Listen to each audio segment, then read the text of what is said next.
Hola a todos. Hoy es miércoles, 17 de diciembre de 2025, y nuestro querido amigo Patrick Henningsen está aquí con nosotros. Bienvenido de nuevo, Patrick. Ese es un placer estar contigo, Nima.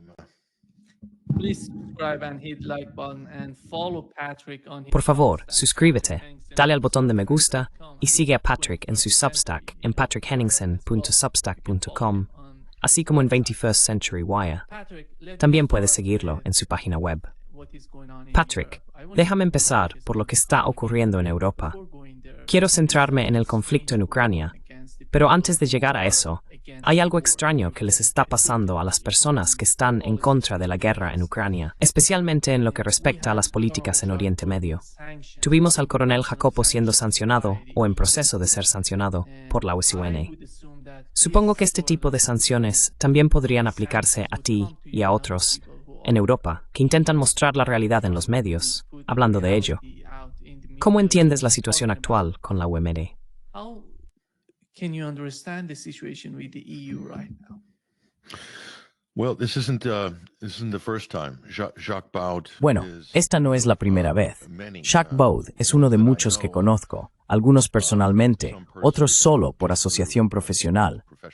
Una periodista independiente alemana llamada Alina Lipp ha sido sancionada y se le han cerrado las cuentas bancarias en Alemania, y creo que hay procedimientos penales contra ella por informar sobre la guerra de Ucrania, informando desde el lado del Donbass, por supuesto. Eso se considera ilegal en Alemania y probablemente también en Europa, ya que no ha habido ninguna reacción a nivel europeo al respecto. También está Thomas Roper, otro independiente, un alemán, en realidad un ciudadano común, que se convirtió en una especie de periodista ciudadano, un comentarista, periodista y lingüista formidable.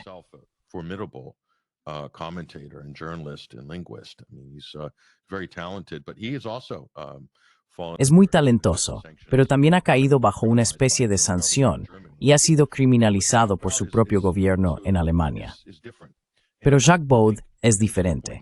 Creo que estamos llegando al punto en que el Estado, o en este caso, el superestado, la UE, está apuntando a personas como Jacques Baud. Es exmilitar de inteligencia, participó en la OSCE y en la inteligencia de la OTAN, y ha tenido una carrera muy buena. Pero venir del lado del establishment y tener una voz disidente, una persona ex-establishment, ya sea un veterano militar de alto rango en Europa o alguien como Jacques Baud, si se observa su trabajo desde el primer día de la crisis de Ucrania, publicó uno de los primeros análisis claros de la situación en Donbass, justo después de que Rusia lanzara la operación militar especial.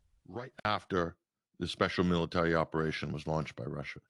And so he has been right. Jacques Baud has been... Ha tenido razón. Jacques Baud ha sido preciso en cada una de las etapas del conflicto. Acaba de publicar un libro, y creo que es la publicación de ese libro lo que ha llevado a los gobiernos de Europa y Bruselas a decidir: esto es demasiado. Tenemos que detenerlo. Tenemos que controlar este discurso, porque los hechos que exponen expertos como Jacques Baud están realmente socavando y destruyendo toda la fantasía de la UE, esa narrativa imaginaria sobre lo que está ocurriendo en Ucrania. La gente en Bruselas está tan desconectada de la realidad que resulta impactante, y ampliaría eso a los gobiernos de Alemania, Francia, Estonia y especialmente Finlandia. Estos son los peores. Estonia, Finland, especially, these are the worst. And of course in the UK, I mean, the things that they're saying. Y por supuesto, en el Reino Unido, las cosas que están diciendo son simplemente increíbles. La forma en que representan el conflicto y la situación geopolítica con la que intentan convencer a su población. Necesitan hacerlo para conseguir de algún modo apoyo para esta guerra continua e indefinida, o para mantener una postura de guerra, por así decirlo. Y para lograrlo, tienen que impulsar una narrativa según la cual Rusia amenaza a toda Europa, que Rusia está empeñada en arrasar las llanuras eslavas de Bielorrusia, atravesar Europa y llegar hasta la costa de Calais. Y luego, por alguna razón, supuestamente querrían invadir Gran Bretaña.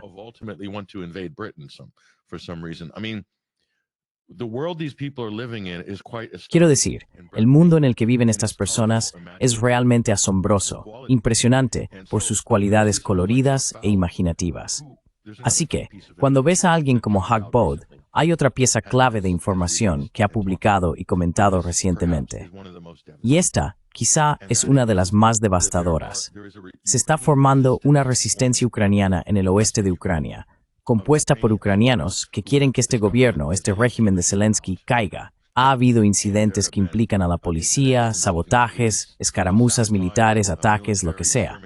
Así que ahora existe una resistencia política ucraniana que en última instancia está alineada con el mismo objetivo que los rusos, aunque sean ucranianos. As the Russians, even though they're the Ukrainians, and also the press gangs that Zelensky. Y también las bandas de reclutamiento que Zelensky ha estado enviando para secuestrar a personas en la calle, para obligarlas a unirse al ejército ucraniano, lanzarlas como reclutas y enviarlas al frente a morir, están empezando a encontrar resistencia. La gente está empezando a luchar contra las bandas de reclutamiento de Zelensky. Y creo que algunos de esos matones que Zelensky, financiado por Estados Unidos, la OTAN y Europa, ha estado utilizando, esas bandas de matones que secuestran a hombres ucranianos, los visten con uniforme y los mandan a las trincheras a morir, están siendo atacados por los propios ciudadanos ucranianos, que se están organizando y contraatacando. Así que, quiero decir, esto tenía que pasar. Es inevitable en esta situación, porque la línea política, por así decirlo, la narrativa, es que Ucrania está resistiendo la agresión rusa, y debemos igualar esa resistencia.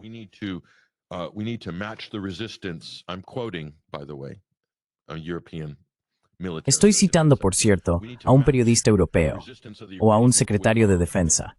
Necesitamos igualar la resistencia del pueblo ucraniano con nuestro compromiso de repeler a estos invasores rusos y las maquinaciones imperialistas de Putin y demás. La verdadera resistencia en Ucrania no es contra Rusia. La verdadera resistencia del pueblo, es contra esta guerra por poderes de la OTAN. Son los ucranianos dándose cuenta de que han sido utilizados por la UE, por los burócratas de la UE, por la OTAN, por los burócratas de Estados Unidos, que se están enriqueciendo de forma obscena con el precio de las acciones de las empresas europeas de defensa, Rheinmetall y todas las demás, empresas italianas también, fabricantes de misiles, Storm Shadow, tanques, aviones, fabricantes de misiles y empresas de defensa estadounidenses.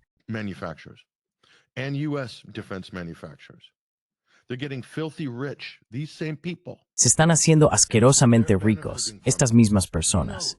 Se están beneficiando de ello. ¿Conoces la industria estadounidense del GNR? Precios récord.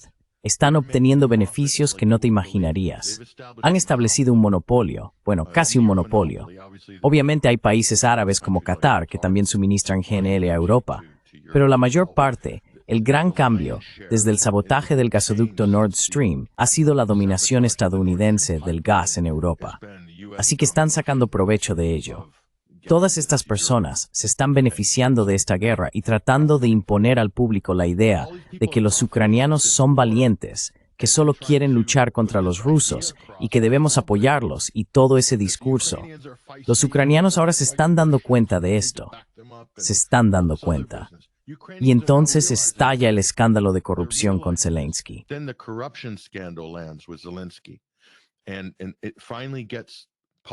Y por fin empieza a ganar tracción pública. Esto ha sido ocultado por los medios estadounidenses, por los medios occidentales, durante años. Están en negación, intentando encubrir todos estos escándalos. Finalmente, algunos de ellos están saliendo a la luz.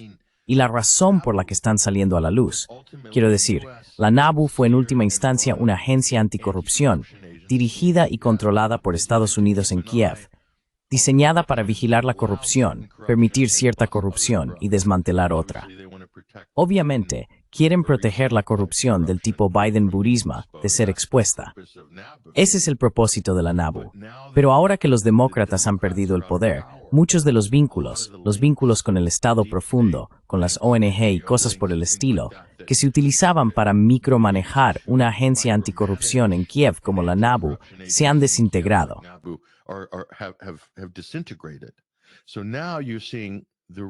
These are Ukrainians. Así que ahora estás viendo a estos ucranianos que básicamente están hartos, están cansados.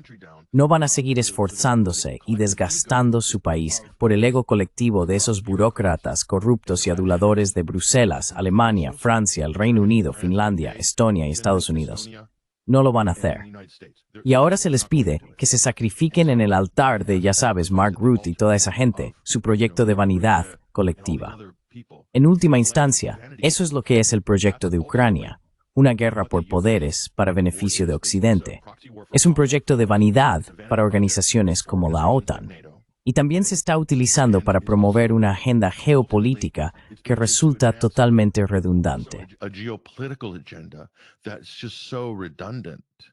You know, you're talking, this is Anglo-American. Sabes, estás hablando de esta idea geopolítica angloamericana de inspiración mackinderiana, la isla mundial, el poder de los mares, la dominación mercantil global y el dominio del continente y la masa terrestre euroasiática.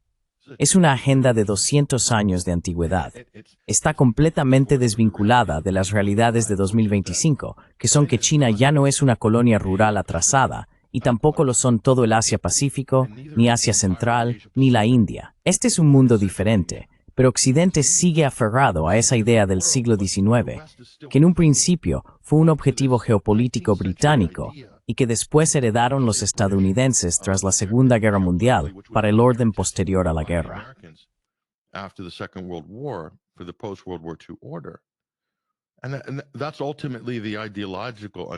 Y en última instancia, ese es el fundamento ideológico de todo esto.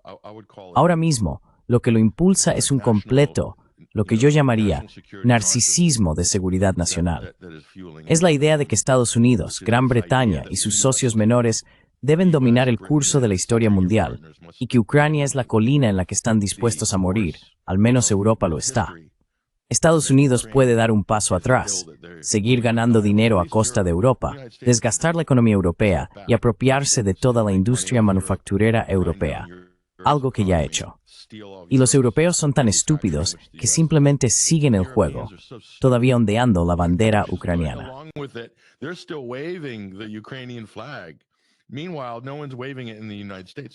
Mientras tanto, nadie la está ondeando ya en Estados Unidos. Así de absurda es la situación. Y quiero decir, podría decir muchas cosas sobre lo que Mark Rutte ha dicho recientemente, pero sinceramente, no encontraría una palabrota que le hiciera justicia a lo ridículo que son estas personas. Así que, volviendo a Jacques Baud y la censura, Nima, esto no es más que una expresión de desesperación por parte de un establishment que está perdiendo en el frente narrativo, en el militar, en el económico y en última instancia en el político. Y van a reservar su mayor furia para las personas dentro del propio establishment que ahora están actuando como denunciantes, como Baud.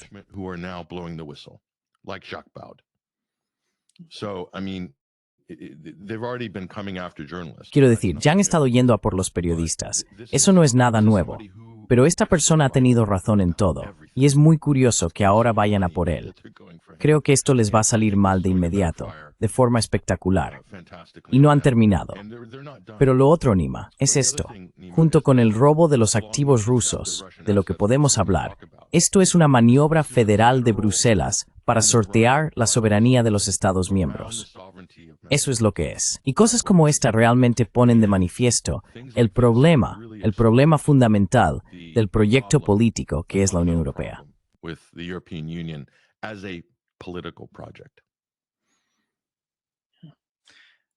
Patrick, Bloomberg informó de que Estados Unidos se está preparando para imponer nuevas sanciones al sector energético de Rusia si Putin rechaza un acuerdo de paz con Ucrania.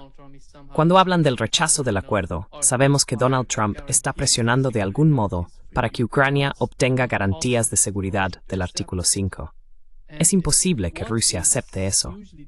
Lo realmente peligroso es que las opciones que están considerando incluyen atacar a los buques vinculados a la llamada flota en la sombra. Si las cosas van en esa dirección, no sé quién podría aportar algo de cordura a toda la situación. Donald Trump no parece lo bastante sensato como para comprender la situación, la peligrosa posición de Estados Unidos. Ya sabes, Toda la guerra en Ucrania se debe a la OTAN. Si estás dispuesto a ofrecer a Ucrania garantías bajo el artículo 5 de la OTAN, ¿qué ha cambiado después de 4 años de guerra en Ucrania? So what has changed after 4 years of war in Ukraine? Well, I will argue that the whole war in Ukraine isn't. Bueno, yo sostendría que toda la guerra en Ucrania se debe a la ampliación de la OTAN. Esa es una parte importante. Pero también fue un proyecto estadounidense, un proyecto diseñado íntimamente por Estados Unidos. Ellos son la OTAN.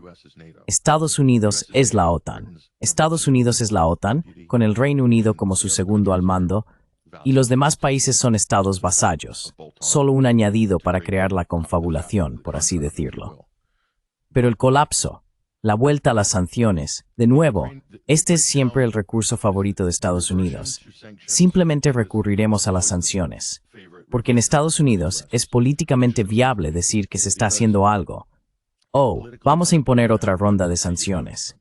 La UE ha asumido mucho ese papel sancionador. El conflicto en el que la UE realmente empezó a convertir las sanciones en un arma fue contra Siria.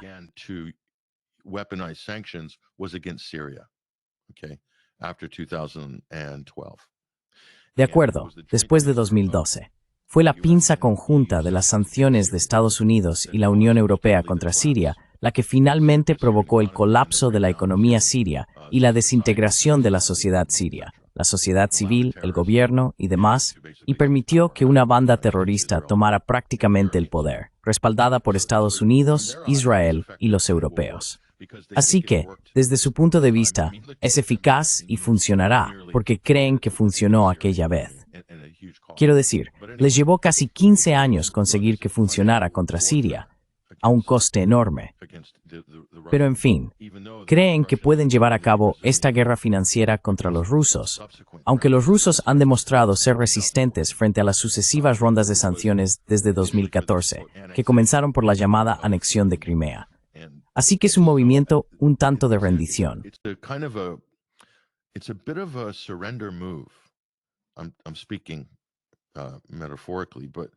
Hablo en sentido metafórico, pero es un movimiento que roza la rendición. Es una buena noticia para Rusia, porque cada vez que Estados Unidos recurre a las sanciones, Rusia sabe que no va a jugar ninguna otra carta seria, o que no puede hacerlo porque no tiene ninguna. El colapso de este acuerdo de paz con Ucrania, no hay acuerdo. Es una situación interesante en la que nos encontramos, porque Trump ha fracasado repetidamente. Hay que recordar que se presentó 2 veces a la presidencia y durante todo 2022 dijo que iba a poner fin a la guerra. Eso probablemente inclinó la balanza de los votantes independientes y adoptó a Robert F. Kennedy. RFK fue más o menos quien lideró esa conversación cuando se presentó como demócrata y luego pasó a ser independiente.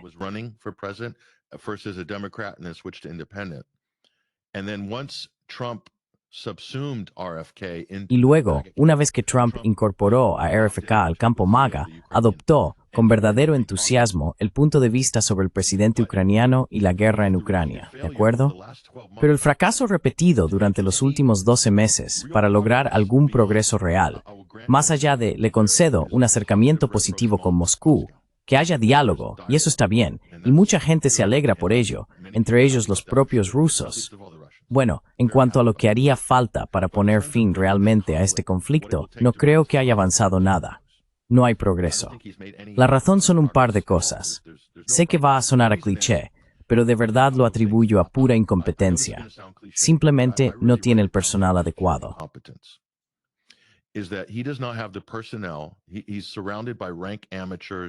Está rodeado de completos aficionados, charlatanes, personas que no están cualificadas para hacer nada, y no tiene asesores que le digan la verdad, porque si lo hacen, los despiden. Ese es el estilo de gestión de Trump. Esto puede parecer bueno y fuerte en el ámbito nacional, pero en términos de relaciones internacionales, es una receta para el fracaso una y otra vez. El otro problema es Israel. El lobby israelí. Ahora sabemos que seleccionó personalmente a todos los miembros de su gabinete relacionados con política exterior o seguridad nacional. Así que Ucrania nunca fue una prioridad en la mente de las personas que ocupaban puestos de decisión, desde Pete Hegseth hasta Marco Rubio y todos los demás. Y Steve Witkoff es un sionista pro-israelí totalmente parcial. Jared Kushner, amigo personal de los Netanyahu. Así que para ellos, Rusia-Ucrania es un asunto secundario. Piensan que se puedan conseguir un gran ahora en Moscú para algún estafos, o algo en el Mar Negro, quizá en Odessa.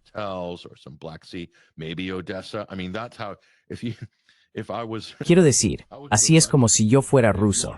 Si quisieras poner fin a la guerra, prometerías a Jared Kushner y a Steve Witkoff algún tipo de complejo turístico frente al mar en Odessa, quizá un resort Trump en Odessa.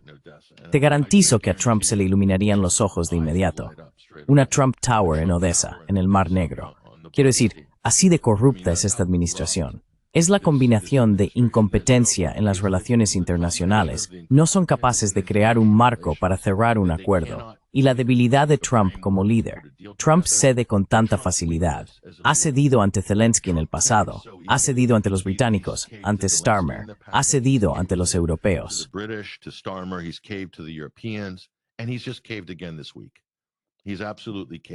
Y esta semana ha vuelto a rendirse, se ha rendido por completo. Pasamos de Anchorage, la gran oportunidad para la foto, la demostración de fuerza, y ahora ¿qué tenemos? Nada. Todo se ha venido abajo. Filtrar el plan de 28 puntos tuvo mucho bombo antes de Navidad, pero nada de contenido real. Mientras tanto, él solo publica en True Social esas verdades ridículas. Y luego está la jugada de Venezuela, que también se desarrolla en el hemisferio occidental y es tan descaradamente corrupta. Así que esta es una administración que basa todo su valor y su capital en las fotos, las reuniones, las llamadas telefónicas, llamadas perfectas, los tweets y los acuerdos imaginarios que apenas llegan a ser memorandos de entendimiento.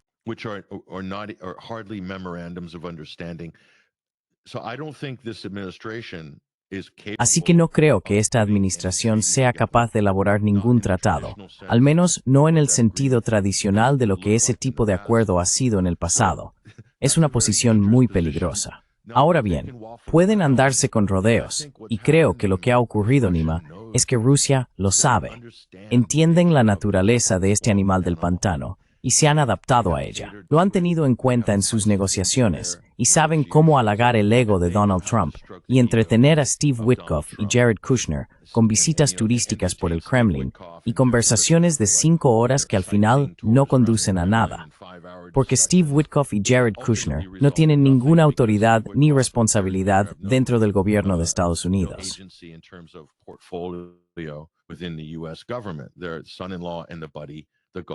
Son el yerno y el amigo, el compañero de golf de Trump.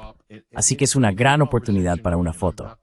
Mantiene la conversación en marcha, y me alegra por eso. Estoy seguro de que mucha gente también lo está. Pero no va a conducir a ningún acuerdo negociado serio. Simplemente no lo hará. Es desorganizado. Esa es la palabra para describir a la administración Trump. Desorganizada, amateur y con este estilo. Y ya sabes, su hijo Don Jr., creo que fue en el foro de Doha, no sé si viste algo de eso, dijo, ¿sabes qué es lo mejor de mi padre? Sonaba como la hija de John McCain, constantemente, mi padre, mi padre. Lo mejor de mi padre es que es impredecible.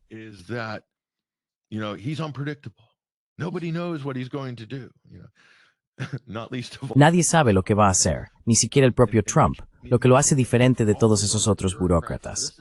Este es el tópico MAGA.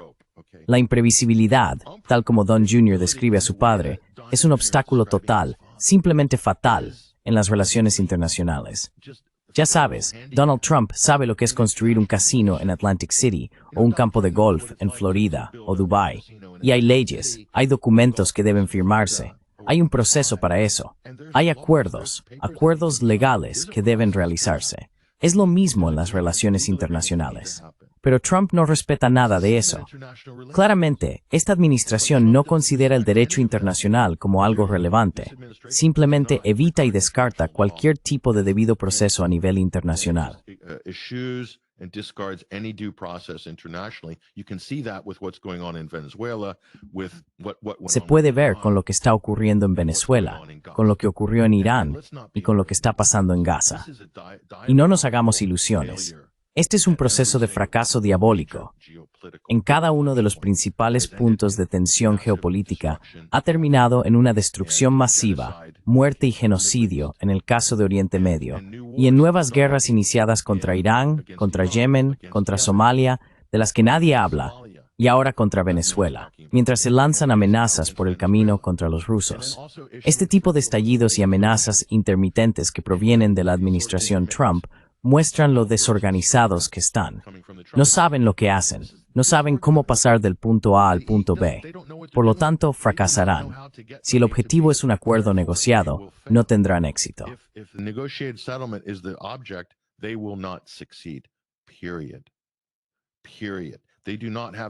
Punto.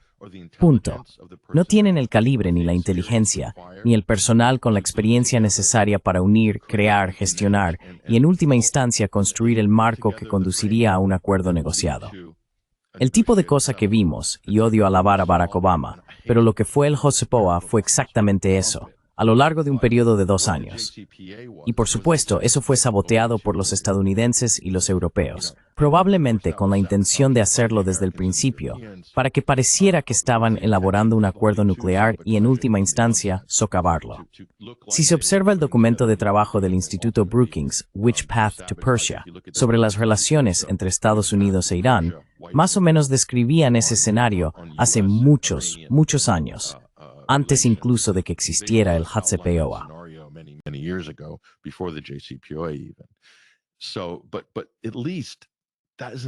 Pero al menos ese es un ejemplo de lo que puede hacer un acuerdo multilateral, reunir a todas las partes y controlar la situación para lograr un resultado, que es reducir la tensión. ¿Puede ocurrir esto con Trump? Definitivamente no va a ocurrir. Así que si tiene 4 años más, no habrá un acuerdo negociado con este presidente. Si se pone las pilas y de alguna manera alguien, o nombran a alguien, o a alguien se le enciende la bombilla, o traen a Tucker Carlson, no sé cómo lo van a hacer.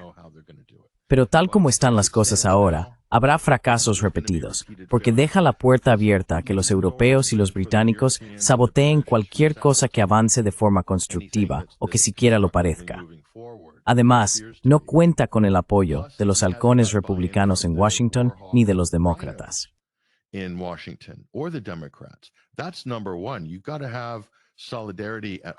Ese es el primer punto.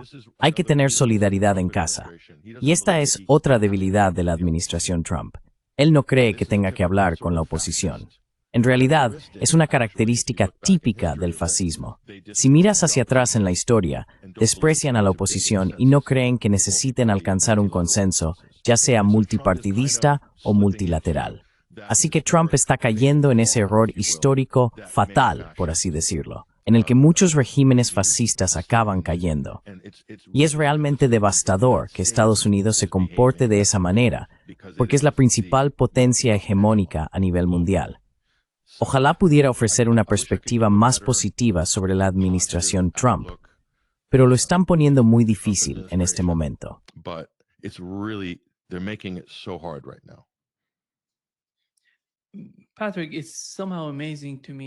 Patrick, me resulta increíble cómo estos líderes europeos, tan débiles en sus propios países, consiguieron de algún modo superar a la administración Trump en el asunto de Ucrania. ¿Qué es eso? ¿Cómo podemos entenderlo? Mencionaste que Estados Unidos tiene una especie de monopolio en el suministro de energía a Europa en este momento, lo que podría darle mucha influencia, pero no vemos que eso esté ocurriendo. Entonces, ¿qué está pasando realmente entre Europa y Estados Unidos?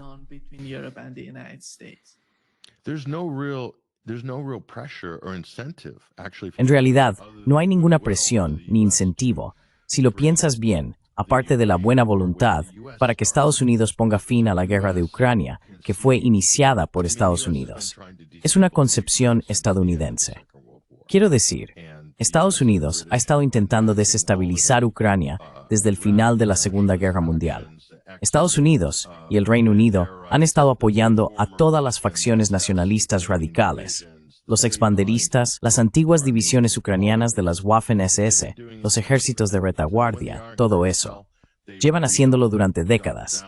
Y cuando cayó el telón de acero, redoblaron realmente sus esfuerzos. En lugar de reducirlos, los intensificaron. Y esta es la conclusión. 2014 fue el punto culminante de los esfuerzos posteriores a 1990 de Estados Unidos y sus aliados por infiltrar, dirigir y, en última instancia, desestabilizar Ucrania.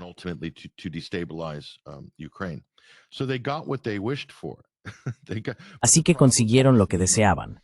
Pero el problema, Nima, es que mientras esas ideas se concebían a principios de los años 90 por la inteligencia estadounidense y la británica, y de nuevo forma parte de esa política heredada de siglos anteriores, ese resabio ideológico angloamericano que mencioné antes, durante estos últimos 30 años, el mundo ha cambiado. La geopolítica, el poder, se han desplazado. El centro de gravedad geopolítico se ha desplazado hacia el este, y no hay duda de ello. El centro de gravedad económico también se está desplazando rápidamente hacia el este. Y esto es un intento desesperado de los europeos, pero sobre todo de los estadounidenses y los británicos, de intentar recuperar ese centro de gravedad.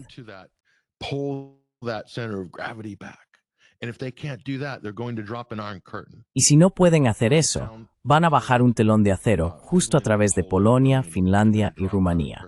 Van a bajar un telón de acero. El problema, por supuesto, está en Hungría y Eslovaquia. No logran alcanzar un consenso entre los países de Europa Central sobre si deben ser o no antirrusos. Pero creo que los europeos siempre pueden maniobrar mejor que Trump, porque en última instancia, la política internacional se reduce a maniobras burocráticas, habilidad y organización. Y los europeos están mucho mejor organizados, además de estar más cerca del conflicto. Así que van a superar a la administración Trump en el terreno diplomático y político, aunque realmente no tengan cartas políticas muy fuertes que jugar. Hay una falta de liderazgo, una falta de capacidad de gobierno.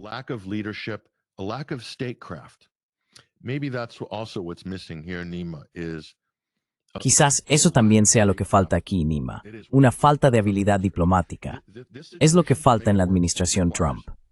Esta situación, para que funcione, requiere un liderazgo decisivo desde Washington. Si yo fuera presidente, no perdería el tiempo enviando a mis amigos del Golf y a mi yerno de gira turística por Moscú. Iría, y básicamente reclutaría a las mentes geopolíticas más destacadas y a diplomáticos experimentados, personas con experiencia en la alta diplomacia. Reclutaría a Ray McGovern y a otros de ese calibre, personas que además hablen ruso y que tengan fuertes vínculos europeos. También utilizaría a Richard Grenell y los enviaría a Europa, a distintas de Europa y a Moscú.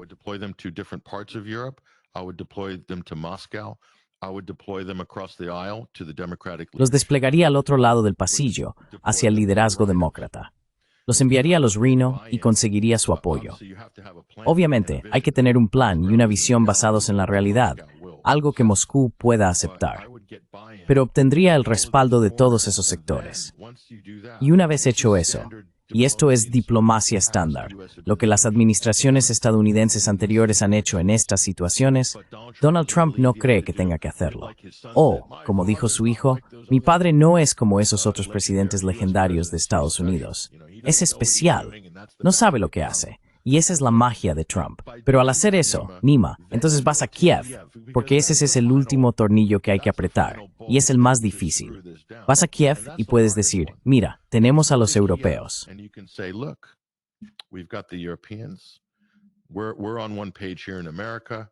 Estamos de acuerdo aquí en Estados Unidos. Incluso contamos con el Reino Unido y con toda la OTAN, y Moscú está de acuerdo. Tienes que firmar allí. Fírmalo, y esto se acabará. Así es como va a ser. No tienes capacidad de decisión. Lamentamos lo que hizo la administración Biden contigo. Quiero decir, es muy fácil culpar a Biden de gran parte de esto, y esa también es una oportunidad política que Trump aprovecha. Él dice, oh, es la guerra de Biden, pero no lo es. En realidad, Trump tuvo desde 2016 hasta 2020 para hacer cumplir los acuerdos de Minsk. No lo hizo. No lo hizo. Y eso es culpa suya. Ese fue el momento clave. En lugar de hacerlo, él, junto con la inteligencia estadounidense de entonces, ayudó a gestionar el ascenso de Zelensky como marca y figura política hasta llegar al poder.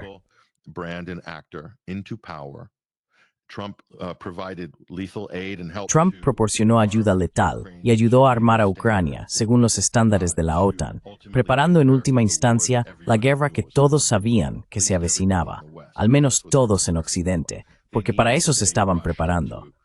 Necesitaban provocar a Rusia para que se moviera hacia el Donbass, y todo culminó en febrero de 2022. Pero Trump fue clave. Es el principal instigador. Quiero decir, por supuesto que se puede culpar a Obama durante el Maidán. Hay mucha culpa ahí. Pero si se trata de decir que Trump no tiene nada que ver con Ucrania, en realidad tiene todo que ver con Ucrania. Fue víctima de la administración Biden, que utilizó a Ucrania para blanquear inteligencia falsa y crear una trama de Russiagate en su contra. Eso está bien documentado.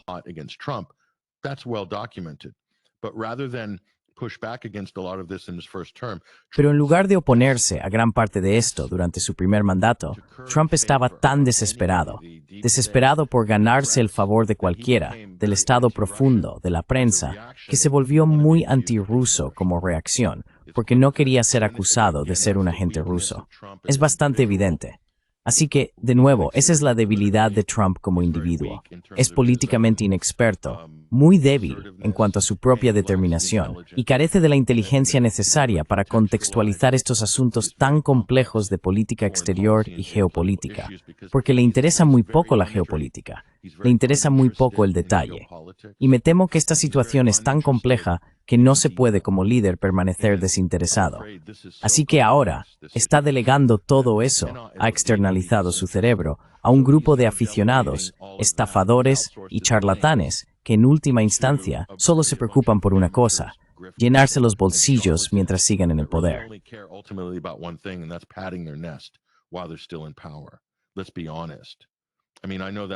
Seamos honestos. Quiero decir, sé que puede sonar a cliché, como todos los políticos son corruptos, pero creo que la administración Trump pasará a la historia como la más corrupta de la historia de Estados Unidos. Así es como la verá la historia. Y él está presidiendo el declive definitivo de Estados Unidos como potencia mundial respetada, y la desaparición de los últimos vestigios de cualquier idea de que alguna vez fue un mediador honesto en el escenario internacional. Donald Trump ha acelerado ese proceso, y es responsable de poner el último clavo en el ataúd de aquella imagen anterior de Estados Unidos. Trump es ese tipo. Así que será su marca la que quede estampada en el barco estadounidense que se hunde. Por desgracia, me temo que para los de MAGA, eso ya está bastante claro a estas alturas.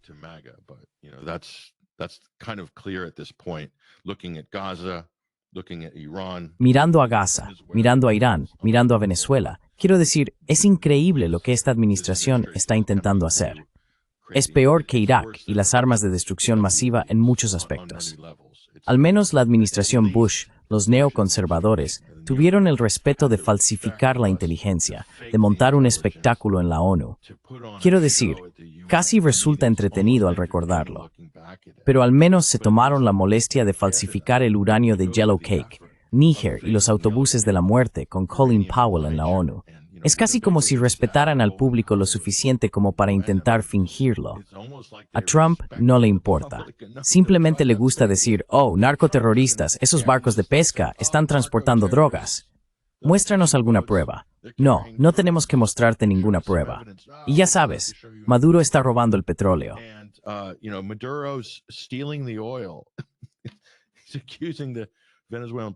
Está acusando al presidente venezolano de robar su propio petróleo mientras están bajo sanciones y no pueden venderlo. Así que Estados Unidos tiene que robar los propios petroleros. Quiero decir, es completamente una locura. Esto es solo un poco de contexto, creo, del malestar general de esta administración. No creo que vayan a ser capaces de reunir la credibilidad necesaria para hacer nada. Entonces, ¿cuál es nada? ¿Cuál es la conclusión, Nima? La conclusión es que no habrá ningún acuerdo negociado en 2025. El asunto se está aplazando a 2026, para el cuarto aniversario de la guerra de Ucrania, que creo que será en febrero de 2026, y no estaremos más cerca de un acuerdo negociado.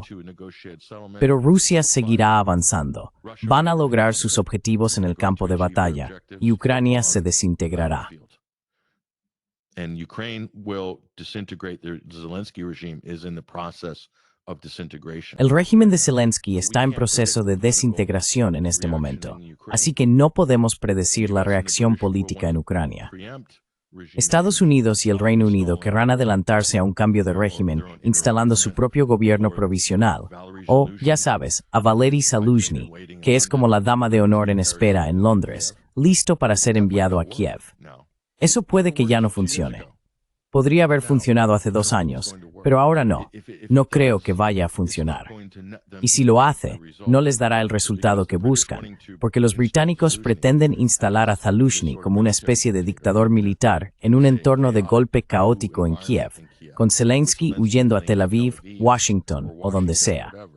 Creen que eso reforzará a la extrema derecha y a los batallones radicales de Azov y neonazis, que en última instancia protegen a quien esté al mando. Battalions that ultimately protect whoever's in charge. And that's who the US and NATO and Brussels. Y con eso es con lo que han estado tratando Estados Unidos, la OTAN y Bruselas. Se han aliado con las facciones más radicales porque creen que son los únicos ejecutores capaces de mantener el orden el tiempo suficiente para que puedan imponer su propia agenda occidental en Ucrania. No creo que vaya a funcionar como ellos piensan que va a funcionar. Y volviendo a Hagbald, por las razones que ha estado exponiendo durante el último mes, ahora está surgiendo disidencia y resistencia dentro de Ucrania.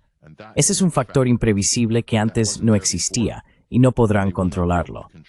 La situación es muy inestable en ese frente político en este momento, así que será interesante ver qué ocurre en la transición después de Zelensky.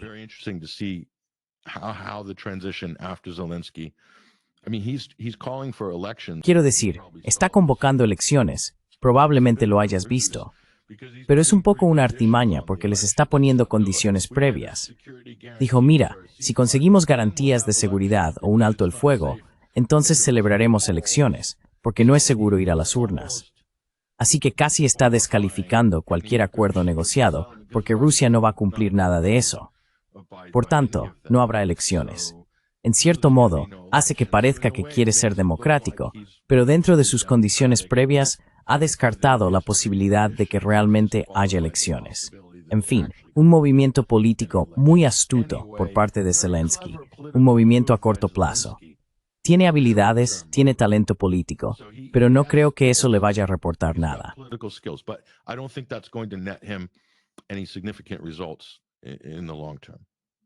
¿Algún resultado significativo a largo plazo, Patrick? Creo que cuando miramos a Donald Trump, tenemos que considerar su primer mandato. Ya sabes, después de 12 meses en el poder, ahora en Estados Unidos, no se ve tanto cambio. ¿Recuerdas cómo ayudaba a Ucrania en aquellos días, en su primera administración, imponiendo muchas sanciones a Rusia? En realidad, la base de esas sanciones contra Rusia fue construida por la administración Trump, la versión Trump 1.0, y presume de los Javelin, esas armas que enviaron a Ucrania en aquel entonces. No está fuera del panorama de lo que ocurre en Ucrania. Es parte del panorama, parte del problema. Y cada vez que sale y dice que es la guerra de Biden, no es la guerra de Biden, es la guerra de Estados Unidos en Ucrania. Eso es. Todos ellos juntos. Y cómo, teniendo eso en cuenta, ¿cómo ves las reacciones en Rusia? ¿Qué pasa por la mente de los rusos, dado este tipo de actitud cambiante de Donald Trump?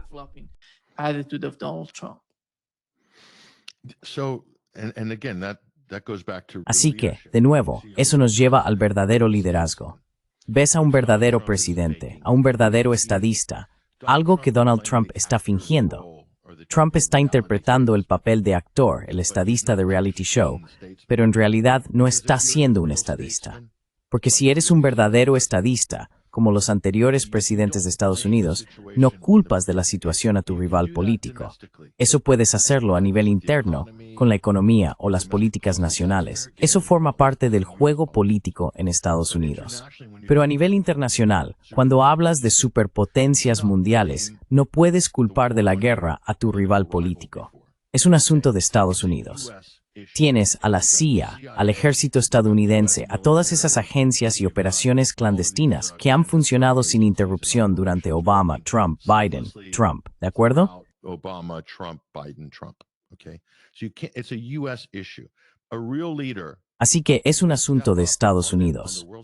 Un verdadero líder daría un paso al frente en el escenario mundial y diría, miren, cometimos un gran error. Esto realmente tiene que terminar. Estoy dispuesto a asumir la responsabilidad aquí. Sentémonos a la mesa y hagamos lo posible. En lugar de usarlo como un arma contra sus rivales políticos, ¿qué es lo que hacen los líderes débiles? Los líderes políticos débiles no saben cómo aprovechar el verdadero capital político. El verdadero capital político se aprovecha de forma intrínseca y se basa en la confianza. En última instancia, la fuente del verdadero poder político es la confianza, ya sea la confianza del pueblo o la confianza dentro de la comunidad internacional. Si construyes eso, puedes aprovechar un auténtico capital político. Donald Trump no es capaz de hacerlo. Donald Trump is not able to do this. He is relying on threats. Está recurriendo a las amenazas de sanciones, sanciones secundarias, herramientas y mecanismos económicos, utilizando el dólar estadounidense como arma, lo que en última instancia está matando al dólar en términos de su demanda global y conduciendo a su desaparición como moneda de reserva mundial. Y ha acelerado el desarrollo de los BRICS y de los programas financieros de los BRICS, entre otras cosas. La incautación de los activos rusos es un ejemplo perfecto. Trump podría salir y decir, no vais a incautar esos activos rusos, porque si lo hacéis, eso va a socavar nuestras negociaciones. Si realmente quisiera que esto llegara a su fin, podría hacer jaque mate a Bruselas solo con esa incautación. Tiene de su lado, si adoptara esa posición, y si él o sus asesores están escuchando, una clase magistral. Tienes a Christine Lagarde de tu parte. You have Christina Lagarde on your side.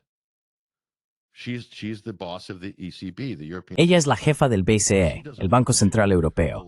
No quiere permitir que Bruselas robe los activos rusos. ¿De acuerdo? Bélgica está de tu lado. Varios otros países de la UE están de tu lado. Puedes rodear y dar jaque mate a Bruselas y dar jaque mate a todos los mayors, Macron, a todos ellos, ¿de acuerdo? E incluso hay gente en Francia que se ha opuesto a esta incautación de activos, personas de alto rango en Francia. Incluso creo que el gobierno de Macron no está completamente de acuerdo con ello, porque se da cuenta de las implicaciones de esta violación del Tratado de Europa. En última instancia, eso supondrá el fin del sistema SWIFT como red de confianza para la compensación de pagos internacionales. Pero ¿tiene la administración Trump la inteligencia a nivel internacional para poder ver esa situación y aprovecharla para avanzar hacia la línea de gol? No lo creo.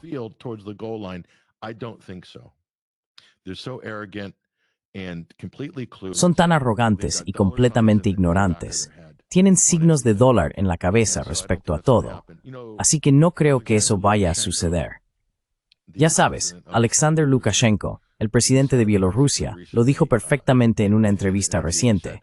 Dijo que los europeos fueron a las conversaciones de paz con la idea de planear una extensión de la guerra. Ahí es donde está Europa.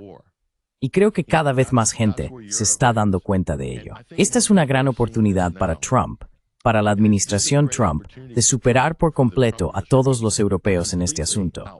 Del mismo modo que lo hicieron hábilmente presidentes anteriores, como Ronald Reagan u otros, que saltaban por encima de la prensa y se dirigían directamente al público con la idea, con el concepto, evitando a la prensa y a la burocracia política.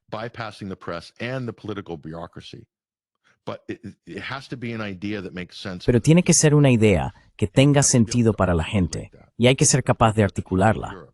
Estoy hablando del pueblo de Europa, porque quieres que la gente de Alemania, que la gente de Francia, hay un enorme bloque antibélico en todos esos países. Se unirán detrás del liderazgo estadounidense, un liderazgo ideológico, un liderazgo real, un liderazgo pacífico, buscar un acuerdo pacífico y negociado, pero para hacerlo hay que ser capaz de explicar por qué se hace. También hay que ofrecer una especie de mea culpa, reconocer que este proyecto ha sido básicamente un desastre, que ha chocado contra un muro, y casi hay que sacrificar a las administraciones anteriores.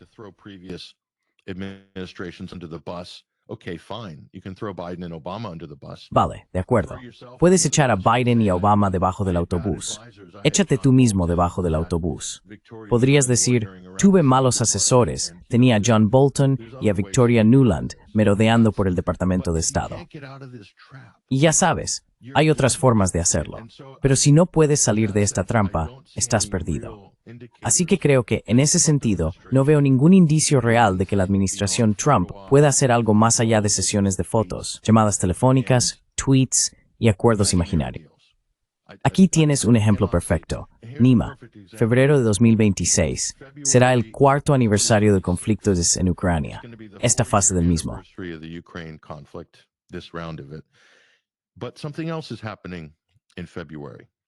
Pero algo más está ocurriendo en febrero. Ese es el plazo para el acuerdo del Tratado New START entre Estados Unidos y Rusia. Esa es otra oportunidad. Y he notado que Ray McGovern, nuestro estimado colega, también ha estado comentando sobre esto. No hemos visto ninguna señal por parte de la administración Trump sobre lo que van a hacer. ¿Tienen una nueva propuesta? ¿Van a prorrogar el tratado actual? Así que de nuevo, esto no se ha expresado públicamente, en parte porque la administración Trump no reconoce el derecho ni los acuerdos internacionales. Simplemente no les importa.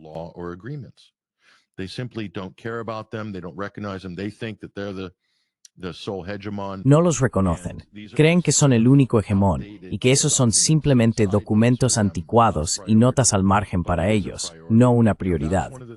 Pero sí que lo es. Ya sabes, es una de esas cuestiones con las que realmente se puede cultivar una gran influencia política con Moscú. También envía un mensaje al resto del mundo, recordando a todos que estas son las dos principales potencias nucleares del planeta. Han llegado a la mesa y firmado un acuerdo muy importante y difícil dadas las circunstancias, o un acuerdo provisional que lanza un mensaje demoledor a esos figurones vacíos como Mark Rutte o a esos dictadores de medio pelo como Ursula von der Leyen.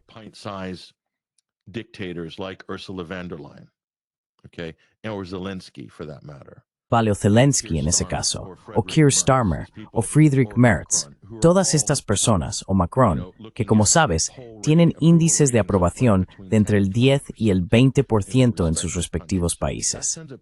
Eso envía un mensaje bastante claro.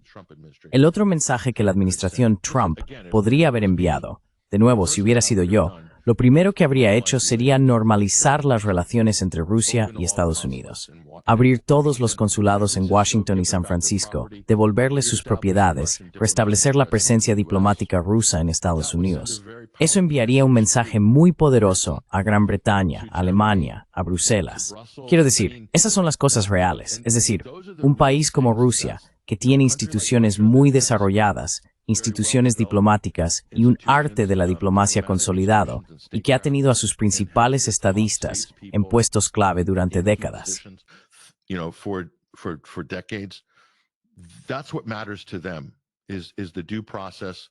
Lo que les importa es el debido proceso en las relaciones internacionales.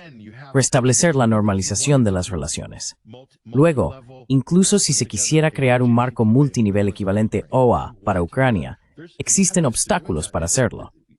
Emitir visados a diplomáticos rusos, tener consulados y personal de embajadas reuniéndose de un lado a otro con Estados Unidos, necesitan venir a América. Y no se trata solo de volar a Steve Witkoff y Jared a Moscú para comer caviar y beber champán o lo que sea. Deben existir marcos y reuniones reales, concretas, en distintos momentos que conduzcan a una fase 1, fase 2, fase 3. Eso es lo que acabaría culminando en la firma de algún acuerdo o tratado.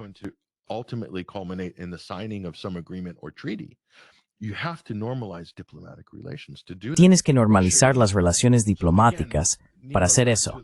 Rusia lo sabe. Así que, de nuevo, Nima, volviendo a la pregunta original, Rusia está mirando esto y diciendo que Estados Unidos no va en serio. La administración Trump no es una organización internacional o diplomática seria. No lo es. No lo es. No va en serio. No respeta las normas internacionales ni las expectativas que tienen países con experiencia como Rusia o China. No lo hace. Así que simplemente se van a quedar al margen, ser amables, asentir con la cabeza y decir, aquí vienen otra vez, despleguemos la alfombra roja para estos tipos. Mientras tanto, Rusia sigue con sus asuntos, porque sabe que ahora mismo no va a haber un acuerdo negociado.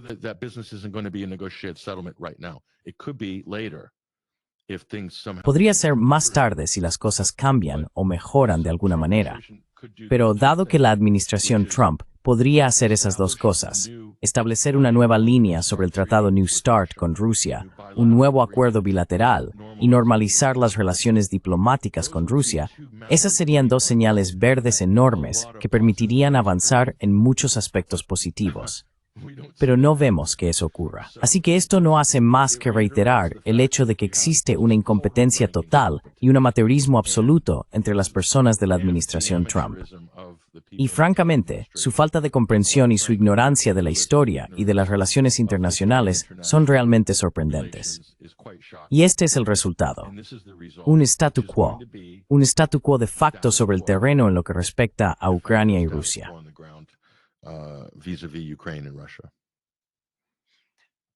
Patrick, we had the document, the National Security Patrick, Strategy document. tuvimos el documento de la Estrategia de Seguridad Nacional publicado por la administración Trump, y se pueden ver algunos puntos positivos en él, como centrarse en la retirada de Ucrania y de algún modo en el hemisferio occidental.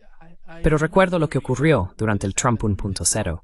Hablaba de retirar las tropas de Siria. Entonces, con estos documentos, ¿cómo los ves?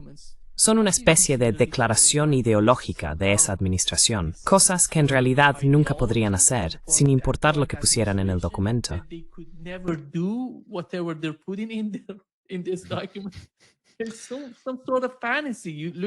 Es una especie de fantasía. Sabes, hace 3 días hubo una reunión con Irán, Rusia, China y otros países de la región que se reunieron para debatir la situación en Afganistán, porque quieren enviar de nuevo tropas estadounidenses allí.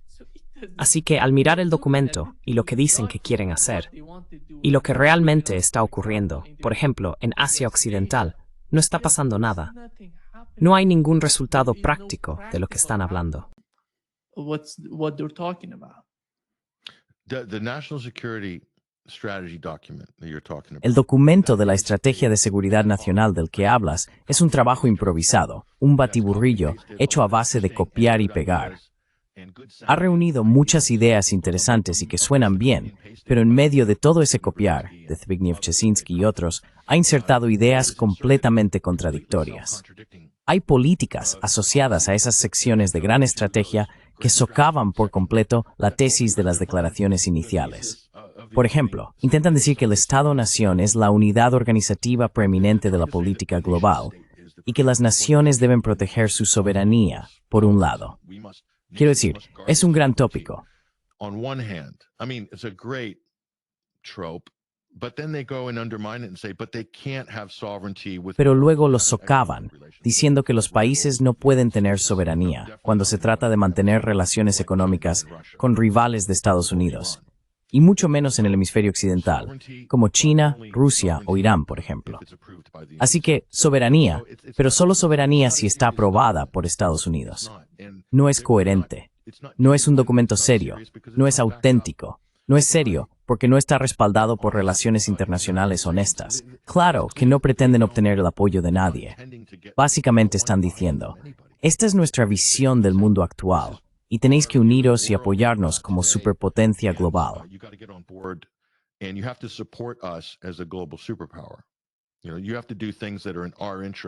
Tenemos que hacer cosas que estén en nuestros intereses y ejerceremos nuestro poder en alineación con nuestros propios intereses. Así que, si queremos impedir que Venezuela explote sus reservas de petróleo, lo haremos.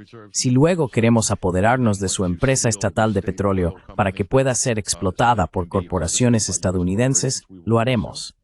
Bloquearemos a los países que no actúen conforme a nuestros intereses. Y necesitamos minerales raros y recursos petrolíferos. Son necesarios para mantener nuestra posición hegemónica sobre China. Por lo tanto, gestionaremos esas situaciones de acuerdo con nuestros intereses. Quiero decir, no es algo serio.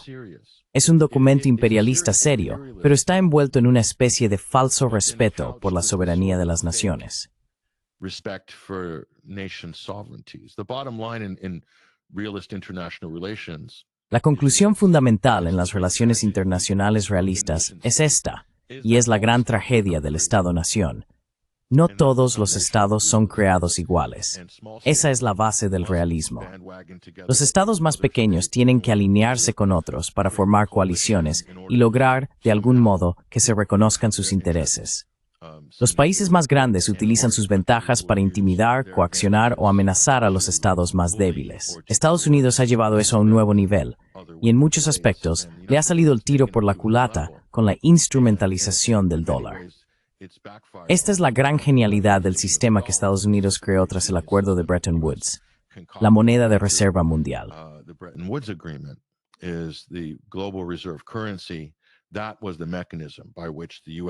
Ese era el mecanismo mediante el cual Estados Unidos podía controlar, manipular y coaccionar a todo el mundo. Y el ejército estaba allí para respaldarlo, básicamente. El ejército respalda el sistema financiero. Esa fue la genialidad del régimen posterior a la Segunda Guerra Mundial y a Bretton Woods, la hegemonía estadounidense, el petrodólar y todo lo demás. Funcionó durante ese periodo, pero ya no funciona porque el campo es mucho más competitivo y Estados Unidos ya no es una potencia manufacturera preeminente. Nunca volverá a serlo. Para que Estados Unidos vuelva a ser una potencia manufacturera, tendría que reducir los salarios en torno a un 400%. Exactamente. No va a suceder. Ningún presidente de Estados Unidos sería elegido con eso. Tienen que devaluar el dólar. Tienen que devaluar el dólar e imponer medidas de austeridad como nunca se han visto antes. Y por supuesto, eso va a provocar disturbios civiles en Estados Unidos. No hay ningún político estadounidense que pueda vender eso al pueblo americano, que se ha vuelto cómodo y satisfecho durante los últimos 80 años. Es simplemente imposible. Los estadounidenses se han convertido en una de las poblaciones más consentidas y perezosas de Occidente. Eso no quiere decir que no haya gente trabajadora en Estados Unidos. Hay quienes se dejan la piel, con varios empleos a la vez, solo para pagar sus tarjetas de crédito. Esa es la realidad de América. Y al mismo tiempo, tienen que exigir, ya sabes, $30 la hora o más por esos trabajos de manufactura. No van a poder competir con nadie a nivel internacional.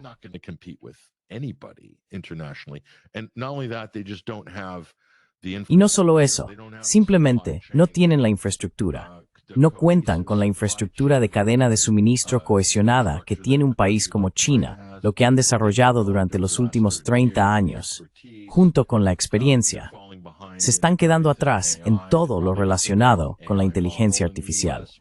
Probablemente tengan el modelo de IA equivocado en Estados Unidos, que es un modelo jerárquico, centralizado y monopolístico. Así es realmente como las grandes tecnológicas han podido avanzar después del auge de las .com, inclinándose hacia los monopolios y favoreciéndolos con el respaldo del gobierno estadounidense. China ha adoptado un enfoque completamente diferente respecto a la IA. Han hecho de código abierto gran parte de ella, y ese será el futuro. Estados Unidos está tan fuertemente financiarizado, su economía y Europa igual, que están acumulando deudas como nunca se había visto antes.